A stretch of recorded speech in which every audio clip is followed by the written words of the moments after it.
Bienvenue sur Africa 24 dans cette nouvelle édition du Non-Stop Info. Voici les titres de l'actualité. La composition du Centre gabonais des élections est désormais connue depuis ce 16 avril.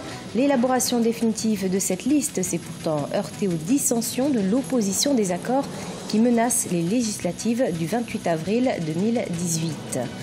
Au Congo, 100 millions de dollars vont être investis dans l'agriculture, une somme qui servira à la réalisation du projet d'appui au développement de l'agriculture commerciale. Et puis 149 000 milliards de francs CFA, c'est le montant des recettes douanières récoltées au premier trimestre 2018 au Mali. Un montant qui représente un taux de réalisation de 95,4% comparé aux prévisions qui étaient de 156,280 milliards de francs CFA. Mais tout d'abord, la date des élections municipales approche. En Tunisie, des élections cruciales pour le pays depuis l'adoption de la Constitution en 2014. Prévues pour le 6 mai 2018, le gouvernement s'est d'ores et déjà organisé. 30 000 policiers seront ainsi mobilisés afin d'assurer le bon déroulement. Des cadres ont également été formés et pour la première fois, des sécuritaires ainsi que des militaires prendront part au scrutin. Ceux-ci voteront une semaine à l'avance, soit ce 29 avril. Le ministre gabonais de l'Intérieur, Lambert Noël Mata, a publié la liste des membres retenus pour mettre en place le centre des élections. Centre qui est composé de 5 membres de la majorité présidentielle et de 5 membres de l'opposition. Néanmoins, des désaccords persistent et menacent la participation de l'opposition aux élections législatives annoncées pour le 28 avril 2018. On fait le point avec Nathalie Mou.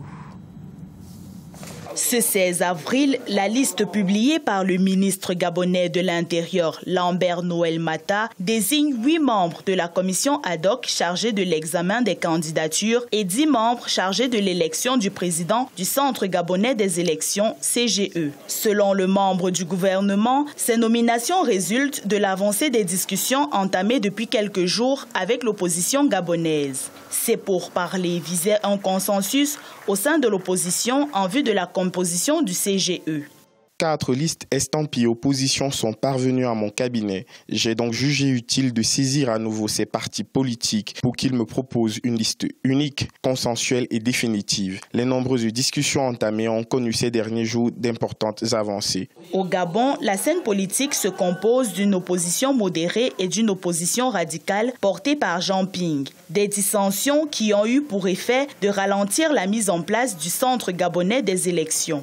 Au vu des réformes élaborées liées sur l'organisation des élections, avec la création d'un centre gabonais des élections en lieu et place de la Commission nationale électorale autonome indépendante, dont le président a été nommé par la Cour constitutionnelle, alors que le président du CGE va être élu à parité par des représentants de la majorité de l'opposition. Au regard de toutes ces avancées, beaucoup de partis de l'opposition qui n'avaient pas pris part au dialogue ont accepté de prendre part aux prochaines élections législatives. Les élections législatives sont annoncées pour le 28 avril au Gabon. Pour rappel, le CGE a été créé au sortir du dialogue politique d'Angondje en 2017 dans le but d'organiser et fixer le calendrier électoral.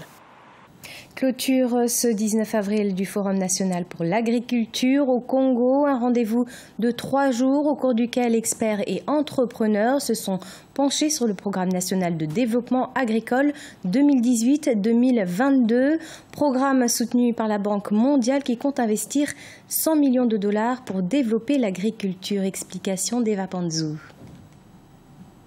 Le secteur agricole congolais ne contribue que de 4 à 5% au produit intérieur brut et ne représente qu'1 à 2% des exportations. C'est pour cette raison que le gouvernement a décidé de donner une réponse à la question alimentaire et nutritionnelle des populations en lançant le projet d'appui au développement de l'agriculture commerciale. Financé à hauteur de 100 millions de dollars américains par la Banque mondiale, ce projet sera exécuté sur 5 années. Il a été soulevé notamment que nous avons un problème de financement de l'agriculture, de l'organisation des producteurs, les questions des statistiques et autres. Toutes ces questions ont amené le gouvernement à négocier un nouvel appui financier de la Banque mondiale pour que nous ayons demain une nouvelle politique agricole qui puisse mettre le producteur au centre de la production agricole pour que l'État puisse se démêler à jouer son rôle de régulateur. Ce projet a été approuvé en juillet 2017 et depuis cette date, on a noté une augmentation de 20% des produits bruts ou transformés vendus par les groupes de producteurs. Par ailleurs, 700 agriculteurs et 350 agricultrices ont adopté une meilleure technique agricole et 1500 km de routes ont été réfectionnés. Le Forum national sur l'agriculture, l'élevage et la pêche, qui se déroule du 17 au 19 avril 2018, vise à définir un nouveau cadre de développement de ces trois secteurs. Les cadres du ministère de l'Agriculture, de l'Élevage et de la Pêche, avec l'appui des différents partenaires techniques et financiers, ont élaboré un nouveau cadre stratégique, juridique, opérationnel et programmatique qui devra orienter les investisseurs et les partenaires dans leurs interventions. La République du Congo a été intégrée par la Banque mondiale au projet régional de transformation agricole en Afrique de l'Est et du Centre. Ainsi, le pays bénéficiera à ce titre d'un montant supplémentaire de 7 milliards de dollars américains pour relancer la recherche agricole et appuyer le développement de certaines chaînes de valeur à dimension régionale. Au Mali, 149 000 milliards de francs CFA ont été récoltés par le service des douanes le premier trimestre 2018. Des recettes en légère hausse par rapport à celles réalisées en 2017 sur la même période, soit un taux de réalisation de 95,4% par rapport à ce qui était prévu. Les précisions avec Cheikh Omar Bandaogo. Un peu en deçà des prévisions, les recettes douanières du Mali au premier trimestre 2018 se sont chiffrées à 149,125 milliards de francs CFA. Un taux de réalisation de 95,4% comparé aux prévisions qui étaient de 156,280 milliards de francs CFA. Pour les produits pétroliers, sur une prévision de 50,184 milliards de francs CFA au 31 mars 2018, il a été mobilisé la somme de 46,429 milliards de francs CFA. Pour les produits non pétroliers, il a été réalisé 102,695 milliards de francs CFA sur une prévision de 106,096 milliards de francs CFA. Avec un gap nominal de moins 7,155 milliards de francs CFA, les recettes douanières au 31 mars 2018 sont en hausse de 4% comparé à la même date de 2017.